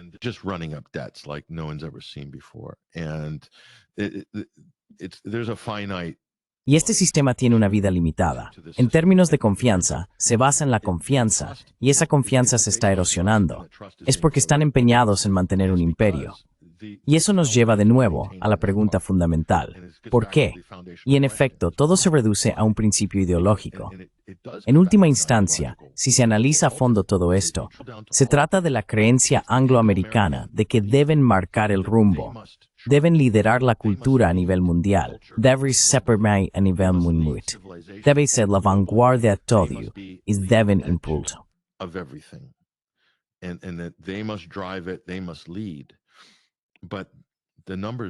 Deben liderar. Pero las cifras simplemente no cuadran. No cuadran demográficamente, no cuadran económicamente y desde luego no cuadran en las encuestas. Entonces, ¿cuáles son las opciones? La guerra. Hundir la economía junto con una guerra, otra pandemia. Se les están acabando las opciones en este asunto. Hay otra opción, que es la cooperación internacional y ver cómo la prosperidad florece en un paisaje múltiple. Esa también es una opción, pero en mi opinión no está siendo considerada suficiente. It's not being seriously entertained by the West, in my opinion. And ultimately, Y en última instancia, esas son las dos opciones fundamentales. Y es muy difícil. Están realmente pataleando y gritando. Muchas de esas instituciones monopolistas occidentales creo que van a patalear y gritar hasta la puerta de salida. Y es muy lamentable, porque no tendría por qué ser así. Esta fue la oportunidad de Trump como populista. Dijo las cosas correctas y sus asesores también dijeron las cosas correctas. Incluso Marco Rubio dijo, vivimos en un mundo multipolar.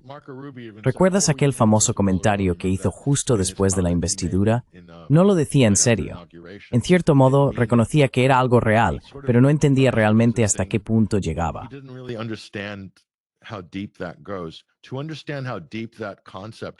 Para entender hasta qué punto llega ese concepto, hay que haber viajado mucho. Hay que haber tocado el césped en Rusia, tocado el césped en Asia y haber comprendido de verdad, incluso en Sudamérica. Marco Rubio no tiene ni idea de cómo es Sudamérica. Afirma ser de ascendencia latina, así que dice tener conocimiento. Pero la manera en que ve Sudamérica es a través de un mapa de calor del poder financiero y la coerción. Ese es su filtro. Mientras tanto, los aliados de Estados Unidos y demás, y luego los gobiernos poco amistosos que hay que derrocar. Así es como Rubio ve América Latina. Pero lo que realmente está ocurriendo sobre el terreno en América Latina es mucho más profundo, cultural y civilizacionalmente, y en muchos otros frentes.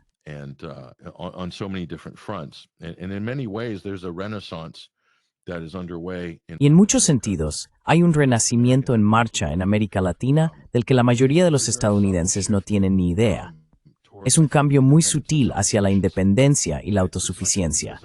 Es como otra fase de una era postcolonial que está ocurriendo en América Latina y también en África. Creo que Asia ya está mucho más avanzada en ese camino.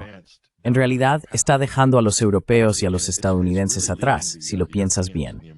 Y, ya sabes, puede que Estados Unidos se encuentre con problemas al intentar presionar a toda Sudamérica para que se alinee exclusivamente con su hegemonía. No lo creo. Realmente pienso que se van a encontrar con serios problemas.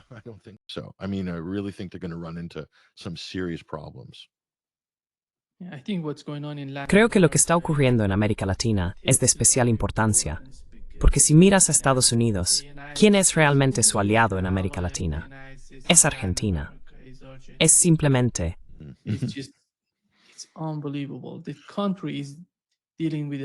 Increíble. El país está afrontando muchos asuntos y problemas en este momento, pero Brasil, y bueno, ya sabes, es interesante eso, Lima con Argentina y Venezuela.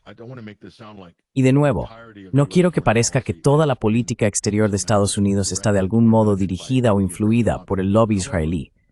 Sin embargo, al observar la existencia de gobiernos o regímenes en América Latina controlados por Estados Unidos y favorables a Israel, por muchas razones, es bueno, ya sabes, Argentina siempre ha sido una especie de estrategia de salida para los europeos bajo amenaza. Ya fueran alemanes después de la Segunda Guerra Mundial, muchos nazis huyeron a la Patagonia y al sur de Argentina, y por supuesto, también la población judía ha buscado refugio en Argentina.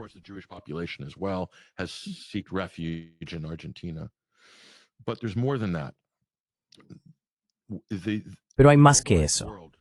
En un mundo globalizado, si Estados Unidos quisiera, junto con Israel, atacar de nuevo a Irán, y hablo de pronto, muy probablemente, si Irán cumple sus amenazas, cerraría el estrecho de Hormuz. Así que, para respaldar su posición, Estados Unidos querría tener el control de otro flujo de petróleo dentro de su propio hemisferio, y ese es Venezuela. En última instancia, ese es el interés de Israel en Venezuela. Por eso apoyan a Machado. Por eso Israel, o el lobby, introduce argumentos en los medios estadounidenses y entre congresistas y senadores, afirmando que Hezbollah y Hamas están activos en Venezuela. Es decir, es una fantasía realmente estúpida e infantil.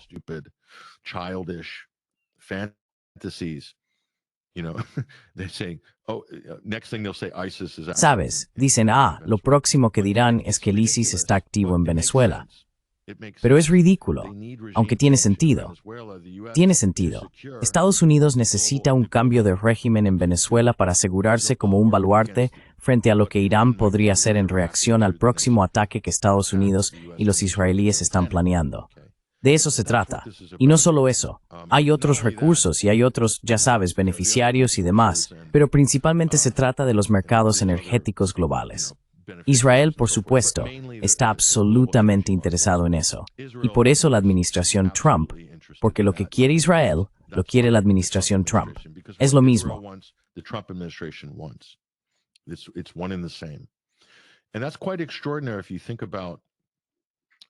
Y eso es bastante extraordinario si lo piensas. Israel tiene tanto poder sobre la política exterior de Estados Unidos. Y no se trata solo de Oriente Medio, abarca toda Asia Central, todo lo que mencionaste, Afganistán, las políticas a través de Pakistán. Todas estas son prioridades para Israel. La desnuclearización de Pakistán es una gran prioridad para Tel Aviv o para Netanyahu, y no lo ocultan en absoluto. Les importa mucho la situación en Afganistán y su relación con la India. La alianza entre Israel y Modi, o sus relaciones, se basan en gran medida en esas cuestiones. No es simplemente porque los nacionalistas hindúes estén de la mano con los sionistas israelíes. No se trata de eso.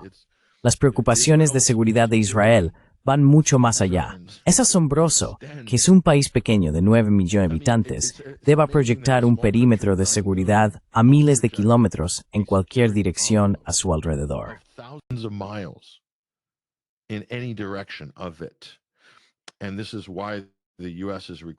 Y por eso Estados Unidos está obligado a protegerlo, y le interesa hacerlo.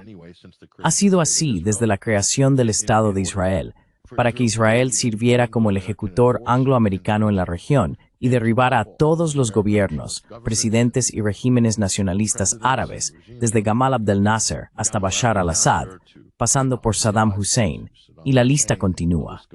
Ahora que todos los gobiernos nacionalistas árabes han sido derrocados o comprados, Egipto tiene un dictador militar que no cuenta realmente como un gobierno legítimamente elegido. Y el gobierno del Líbano está completamente bajo el control de Estados Unidos ahora. Irán es la última parte disidente que aún conserva una fuerza real en la región.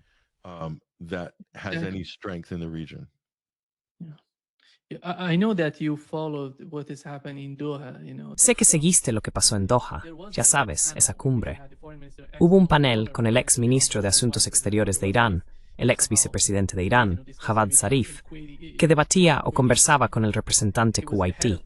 Era el presidente de la cumbre, si no me equivoco. Y el tipo de Kuwait presumía del PIB combinado de los estados árabes y de lo poderosos que son. ¿De verdad lo sienten así?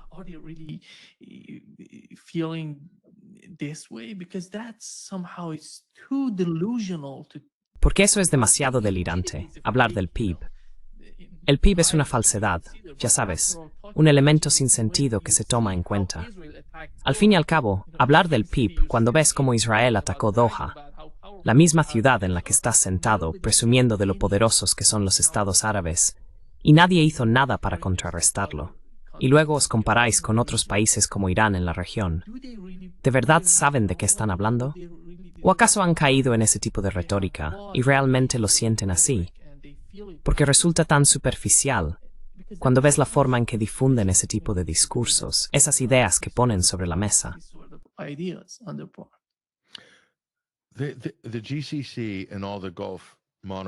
El CCG y todas las monarquías del Golfo tienen estatus de nación más favorecida con Occidente. Y esas familias son, en muchos casos, familias minoritarias puestas en el poder. Bahrein es un buen ejemplo de ello, y posiblemente también Arabia Saudí. Hay una gran población chií en Arabia Saudí, completamente marginada por el régimen actual. Todos sirven a placer de los estadounidenses y los británicos. Punto. Y viste la revolución de colores. ¿Recuerdas? Aquella especie de revolución de colores liderada por Nabil Rahab en Bahrein hace años, ¿verdad? Pues bien, esa no fue una revolución de colores respaldada por Occidente. Mi impresión es que fue una reacción genuina, un auténtico levantamiento. the West could deploy a color revolution in Occidente podría llevar a cabo una revolución de colores en cualquiera de esos países si quisiera. Podrían asesinar a cualquiera de esos líderes si lo desearan. Probablemente estén chantajeando a todos ellos. Estoy seguro de que los israelíes lo hacen, ¿de acuerdo? Así que sirven a placer de Occidente y, en última instancia, también de Israel. Por eso, algunos de esos países aceptaron los acuerdos de Abraham, aunque probablemente vaya en contra de los sentimientos morales y éticos de sus poblaciones. Me refiero a la cuestión palestina, ignorarla, sacrificar a los palestinos en favor de la normalización con Israel. Estas no son posturas populares desde un punto de vista populista en el mundo árabe. from a populist point of view in the Arab world. And the United States could just as easily replace any of Y Estados Unidos podría sustituir con la misma facilidad a cualquiera de esas familias reales por un líder liberal y pro-occidental con traje, y aún así permitirían una sociedad islámica conservadora, si eso es lo que la gente quiere en Kuwait o donde sea.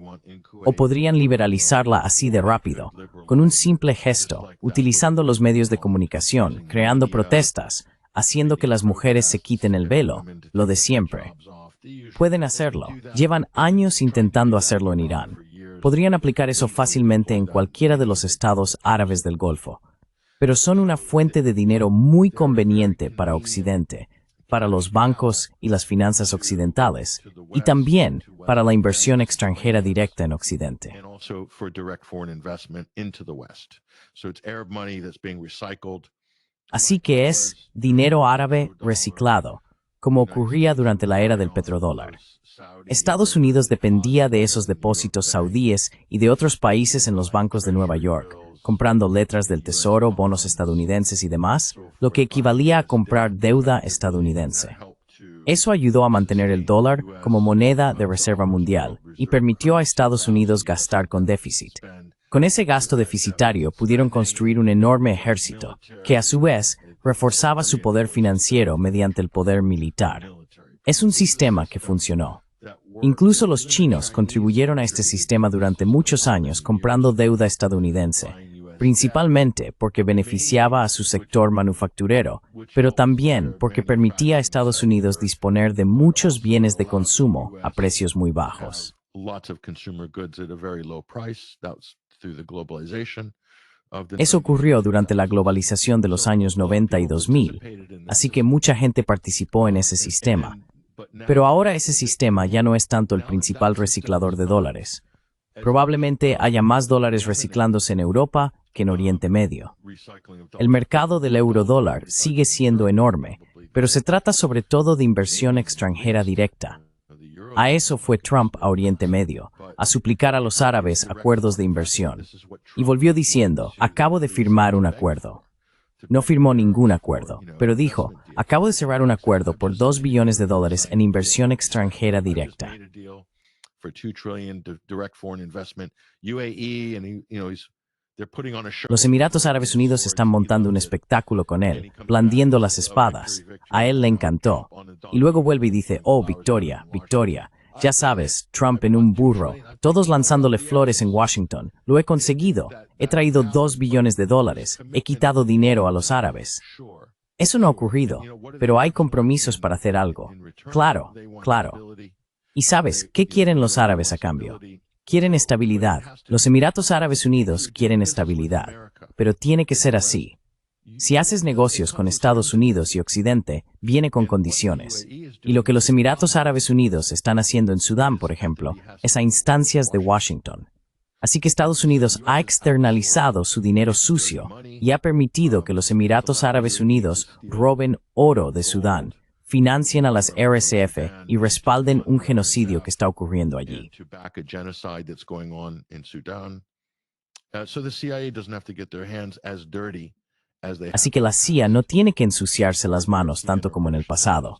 Tampoco los servicios de inteligencia europeos o británicos. Estas franquicias locales, estos socios, están haciendo parte del trabajo duro también en Yemen. Los Emiratos Árabes Unidos y Arabia Saudí estaban haciendo el trabajo pesado contra Yemen, otro estado nacionalista árabe que ahora intentan destruir. Dividir y luego destruir. Sudán también es, técnicamente, un Estado nacionalista árabe que ha sido dividido y ahora están trabajando para destruirlo.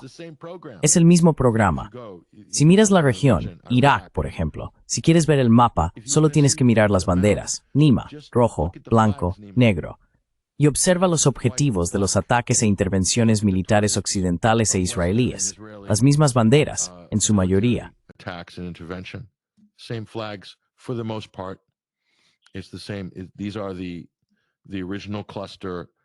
Estos son el grupo original de países nacionalistas árabes. Todos han sido destruidos, desmembrados, derribados. Irak, Siria, Sudán, Yemen, Egipto y así sucesivamente, o cooptados, en el caso de Egipto, dentro de la órbita israelí-estadounidense. Es un ejemplo. Así que los países del Golfo, los cataríes y todos los demás saben que su tiempo es limitado si no colaboran. Pero lo que Israel hizo a Qatar al atacar Doha también envió un mensaje muy contundente a los otros estados del Golfo. Si las cosas se ponen serias, ni siquiera tener la mayor base estadounidense de la región va a protegerte de un ataque directo. Y créeme, los egipcios recibieron ese mensaje también. Los egipcios recibieron ese mensaje.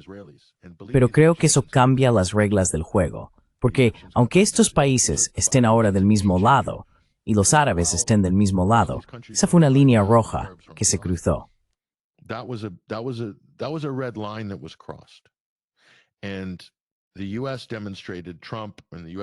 Y Estados Unidos demostró, Trump y el gobierno estadounidense demostraron que no harán nada, no censurarán, ni siquiera criticarán a los israelíes por ello.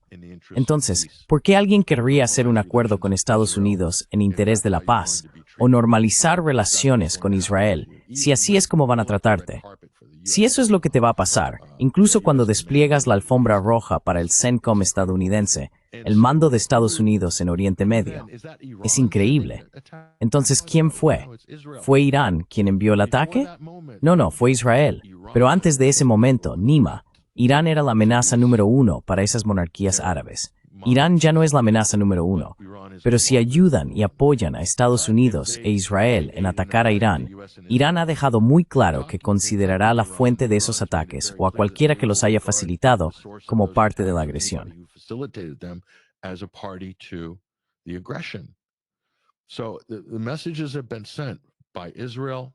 Así que el mensaje que ha enviado Israel es que ninguno de estos países árabes del Golfo está a salvo.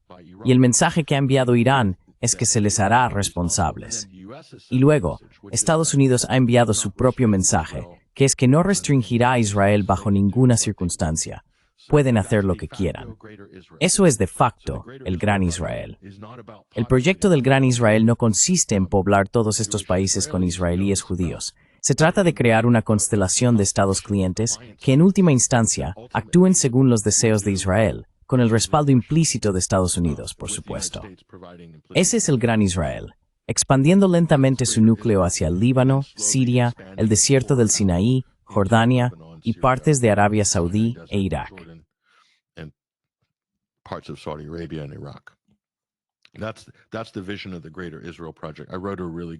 Esa es la visión del proyecto del Gran Israel.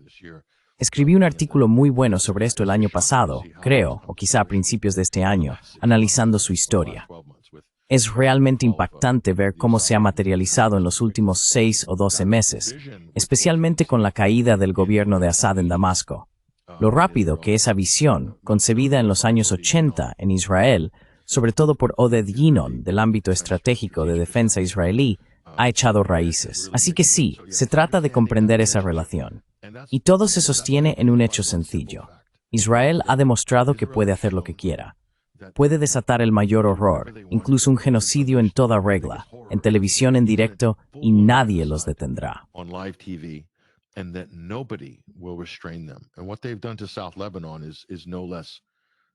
Y lo que han hecho en el sur del Líbano no es menos devastador. Quiero decir, arrasaron pueblos enteros. En algunas partes del sur del Líbano parece Gaza. Cientos de miles de viviendas han sido destruidas. Y Estados Unidos no ha hecho nada.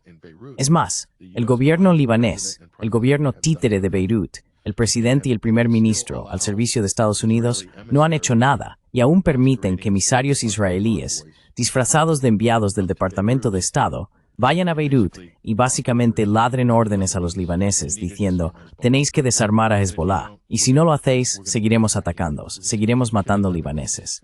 Totalmente sumisos. Así es el gran Israel en acción. Eso es. In action. That's it. That's it. Nobody will restrain them. That sends a powerful message to Eso es todo. Nadie los detendrá.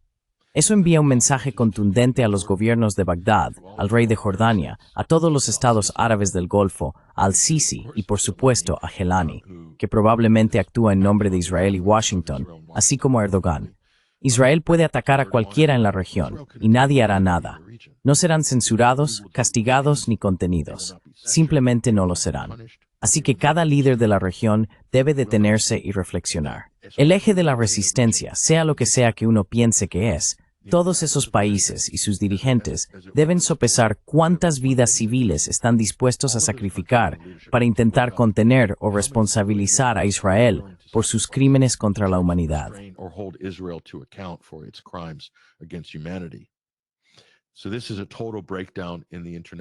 Así que esto es un colapso total del sistema internacional, del sistema posterior a la Segunda Guerra Mundial.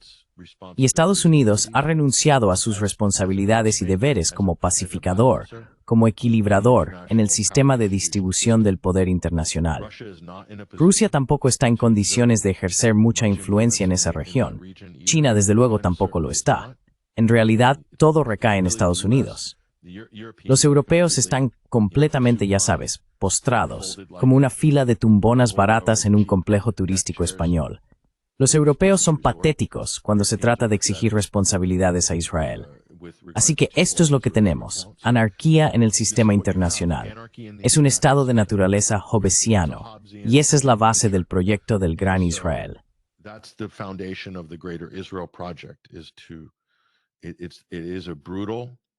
Es un proyecto brutal, implacable y violento. La coexistencia conlleva la amenaza implícita de aniquilación para los países de la región. Solo Estados Unidos podría detener esto o revertirlo, y ha decidido no solo evitar hacerlo, sino también alentar a Israel en cada paso, a seguir haciendo lo que hace, e incluso a intensificarlo. La administración Trump fomentó la escalada en todo momento. La administración Biden adoptó una especie de enfoque de no intervención, de laissez-faire, con impulsos ocasionales de contener a Israel, algunos comentarios aquí y allá como suelen hacer los demócratas. Pero la administración Trump ni siquiera tuvo eso. La única declaración de contención de Donald Trump fue, no va a anexionarse Cisjordania, no va a hacerlo. Fue un comentario improvisado en el despacho oval ante la prensa. No está por escrito. Israel va a anexionarse Cisjordania.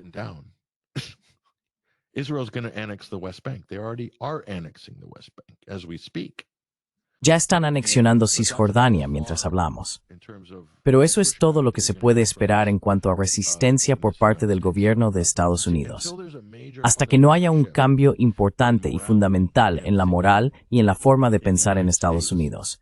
Hasta que reconozcan que esto no solo es perjudicial para la gente de Oriente Medio, sino que, en última instancia, también lo es para Estados Unidos, para su credibilidad y su posición en el mundo. Es difícil imaginar que hay una contención real sobre los israelíes. Eso deja todo, en realidad, en manos de los iraníes en este momento.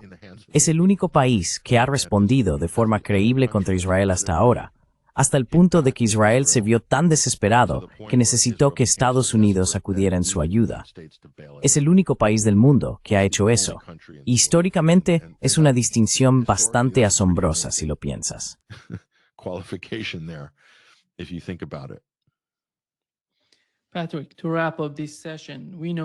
Patrick, para concluir esta sesión, sabemos lo que ocurrió en Australia, en la playa de Bondi. Los dos salafistas, yihadistas, o como queramos llamarlos, dispararon contra la comunidad judía en la playa. Pero con el paso del tiempo, parece una operación de falsa bandera, porque hay que preguntarse, ¿quién se va a beneficiar de eso? ¿Cómo podría beneficiarse la causa palestina de un tiroteo tan horrible en Australia que no tiene nada que ver con lo que está ocurriendo en Oriente Medio, a menos que el gobierno australiano lo esté apoyando? Y sabemos que lo está apoyando. the support. But there is no, need to do such. No hay necesidad de hacer algo así. Pero mira lo que está ocurriendo después. Netanyahu sale diciendo que tienen que reconsiderar sus políticas hacia un Estado palestino. Y luego recuerdas lo que hicieron en Irak en los años 50, una especie de operación de bandera falsa en la que intentaron convencer a la comunidad judía de Irak de que no estaban seguros si se quedaban para obligarlos a ir a Israel. Me parece que el mismo tipo de política está dirigiendo la situación otra vez. ¿Qué opinas de eso? Has mencionado un ejemplo histórico realmente bueno. Event, and this has been documented by Israelis. Y esto ha sido documentado por académicos israelíes y judíos, incluido Avi Schleim de la Universidad de Oxford, sobre cómo el Mossad llevó a cabo atentados terroristas en Irak para intimidar a los judíos iraquíes y obligarlos a emigrar a Israel porque no querían quedarse. Estos son judíos mizrajíes, judíos orientales, por así decirlo, en Irán, en Persia y en Irak. Así que tienen un historial de hacer esto. Creo que se puede ver de esa manera. Esa es una perspectiva. La otra perspectiva es que estos acontecimientos no tienen ningún sentido y todos siguen exactamente la misma fórmula. El de Bondi Beach, creo, está quedando realmente al descubierto. The one in Bondi Beach, I think, is really being exposed for what it is. And if you look at the work of very important. Y si observas el trabajo tan importante de Max Blumenthal en The Grey Zone, él ya había estado investigando este asunto. Incluso el gobierno australiano abrió una investigación a principios de este año sobre una entidad extranjera que canalizaba dinero hacia Australia para contratar a personas con el fin de llevar a cabo ataques que eran, según se dijo, antisemitas. Ahora bien, el gobierno israelí o sus actores no fueron mencionados explícitamente al principio, pero baste decir que en algún momento se encendieron algunas alarmas. Algo de manipulación había, y estaban inundando el terreno con dinero. Ahora, piensa en eso por un momento.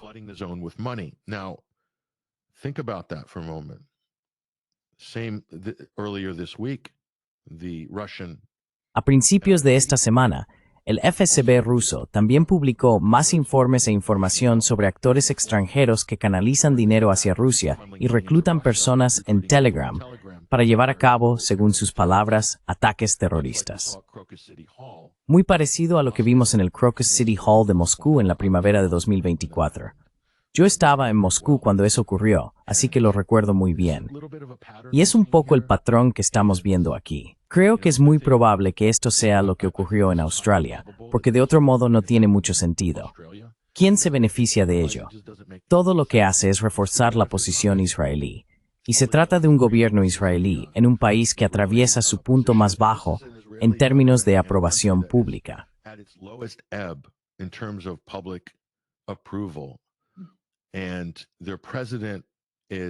Y su presidente está acusado de crímenes de guerra ante la Corte Penal Internacional. Su país está acusado de genocidio ante la Corte Internacional de Justicia. Y cuando ocurre un evento de alto perfil, entre comillas, crisis masiva de tiroteo como este, toda la atención vuelve a centrarse en Israel como víctima, aunque no debería tener nada que ver con Israel. Quiero decir, Australia está al otro lado del mundo. Es un país de, ya sabes, unos 20 millones de personas. Y ocurre allí este incidente extraño, raro e improbable, y de repente de comunicación globales están totalmente en alerta, obsesionados con este suceso.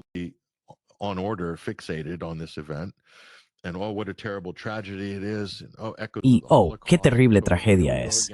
Ecos del Holocausto y demás. Y aquí vamos otra vez.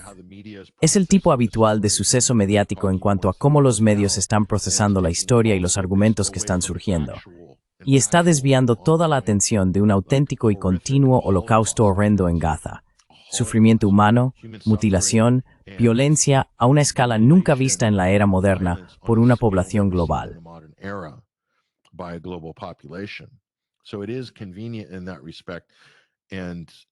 Así que también es conveniente en ese sentido. Y los medios y gobiernos pro-israelíes, alineados con Occidente, están demasiado dispuestos a desviar la atención hacia Bondi, porque eso, en cierto modo, les libra de su propia complicidad al permitir y facilitar a los israelíes en su desenfrenada matanza después del 7 de octubre de 2023. Así que quiero decir, se puede ver ciertamente de esa manera. Personalmente, creo que las escenas que hemos visto en Bondi Beach no tienen sentido. Casi parecía que la operación había sido interrumpida y descarrilada por un transeúnte. Y me pareció, en cualquier caso, después de haber estudiado muchos de estos tiroteos masivos a lo largo de los años, y hemos escrito análisis extensos sobre muchos de estos eventos en 21st Century Wire, que tenemos un buen archivo llamado The Daily Shooter sobre este tema. We have a good archive called The Daily Shooter on this issue. And it looked like this was a lone gun. It was meant to be a lone gun. Parecía que esto estaba pensado para ser un suceso de un solo tirador, pero el tirador solitario fue reducido por un transeúnte, que curiosamente era musulmán, desarmado, y de repente aparecieron más tiradores en la línea trasera. Parecía que intentaban asegurar la exfiltración del, ya sabes, supuesto tirador solitario, y acabaron disparando contra el hombre musulmán que había desarmado al primer atacante, y probablemente también contra algunos transeúntes del público. Quizá no estaba previsto que ocurriera así. Tal vez las cosas se hicieron con cierta torpeza y se desorganizaron un poco. Por eso hay que estudiar este suceso muy de cerca, porque no se desarrolló según lo planeado. Creo que sea cual sea tu opinión, merece la pena examinarlo con atención.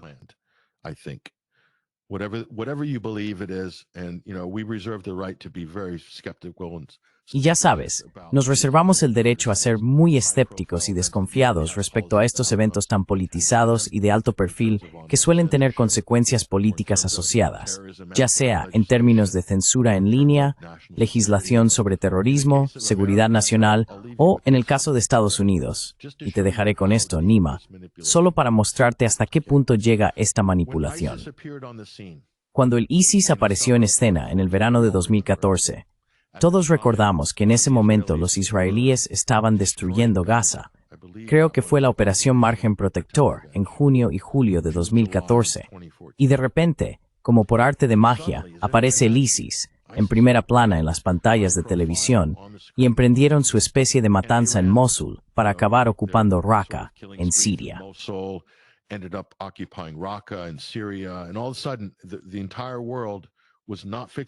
Y de repente, el mundo entero dejó de estar obsesionado con la pulverización de Gaza. Ahora estaban obsesionados con el ISIS, las imágenes, las decapitaciones de alto perfil de estadounidenses y demás. Steven Sotloff, James Foley y otros. Algunos de esos videos incluso parecían hechos con pantalla verde, pero en fin, dejemos eso a un lado. Así que el ISIS estaba desatado, y Estados Unidos aún no se había desplegado en Siria ni había vuelto a Irak. ¿Por qué? Porque el ISIS no había atacado a Estados Unidos, así que este no tenía justificación legal para combatirlos. El ISIS estaba atacando a sirios e iraquíes. Y por supuesto Mardes, el atentado terrorista del Bataclan en París, y todos esos ataques relacionados con el ISIS en toda Europa.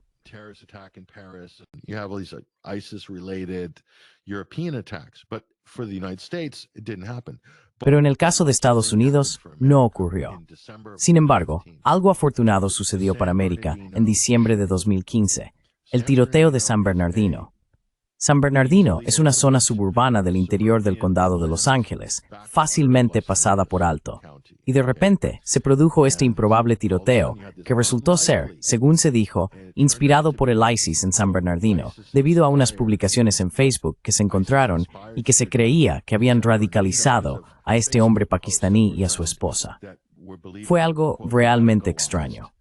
Y casualmente, había 1000 agentes de las fuerzas del orden realizando un simulacro conjunto del Departamento de Seguridad Nacional esa misma semana, justo allí en el lugar.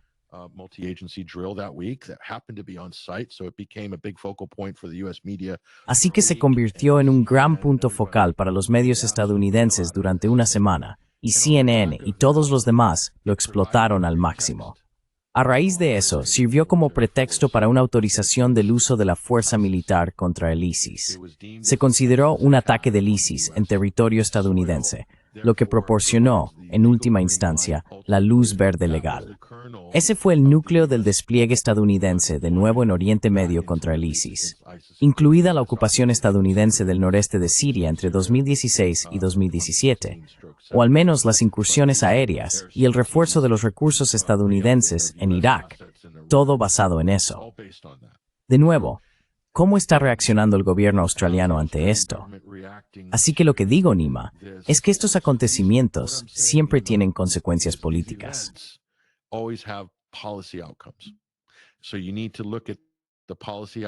Así que hay que analizar los resultados de las políticas y luego hacer una especie de ingeniería inversa para examinar realmente el propio acontecimiento. Piensa, si surgen dudas al respecto, primero debemos ver quién se beneficia y cuál es, en última instancia, el resultado en términos de leyes de censura en línea que se aprueban a raíz de estos acontecimientos u otras medidas. Pero en definitiva, en muchos casos estará relacionado con una política exterior o una política o acción militar. Lo hemos visto una y otra vez, y siempre ocurre en un momento crítico de las negociaciones, o cuando sucede algo en contra de uno de los principales protagonistas implicados. En este caso, sería Israel.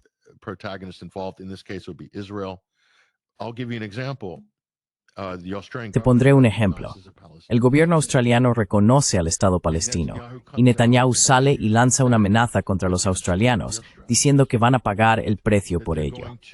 Ahora bien, para mí, si esto fuera un tribunal, esa sería una declaración de intención por parte de Benjamin Netanyahu de llevar a cabo algún tipo de represalia contra Australia. Ahora, no van a poder hacerlo en Israel, porque Australia no está allí. Quizá tengan una embajada allí. Entonces, ¿dónde va a ocurrir? Pues en Australia. ¿Y qué forma va a tomar? Bueno, se podría argumentar que podría parecerse a lo que acaba de suceder la semana pasada.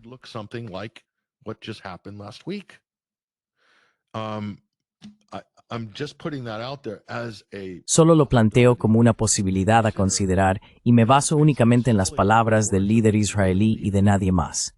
Así que, si tienes un problema con esta teoría, háblalo con Benjamin Netanyahu, porque eso para mí fue una declaración de intenciones. Se podría interpretar perfectamente de esa manera. Y creo que este es un líder cuyo gobierno ha amenazado a muchos países diferentes por este mismo asunto. Han amenazado a la ONU, han amenazado con represalias a los países que reconozcan un Estado palestino, emitiendo advertencias, decretos y todo tipo de cosas.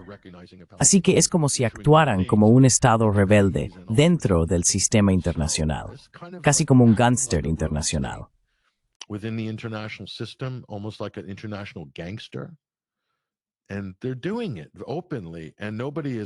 Y lo están haciendo abiertamente.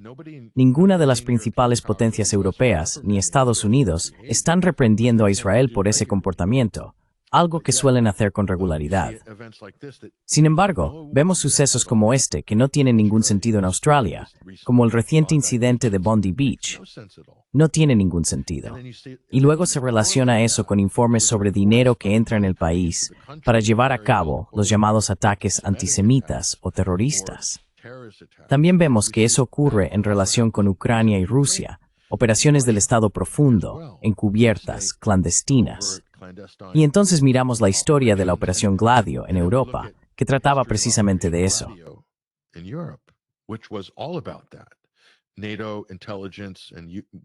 La inteligencia de la OTAN, en concreto la de Estados Unidos y la CIA, dirigía células autónomas dentro de la propia OTAN como operaciones de permanencia, llevando a cabo atentados terroristas en Europa durante décadas, con el fin de lograr objetivos políticos y de política exterior, y también para justificar la instalación de misiles Pershing II con cabeza nuclear en suelo europeo en aquel momento.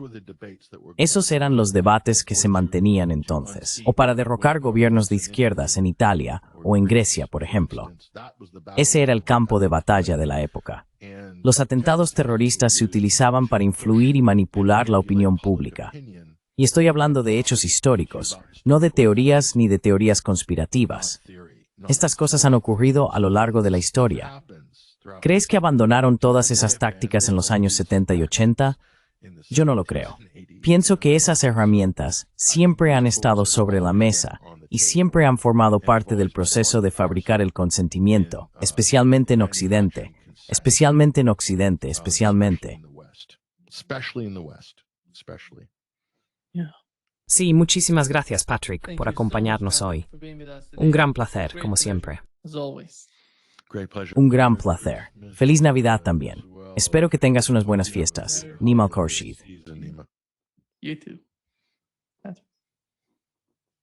Tú también.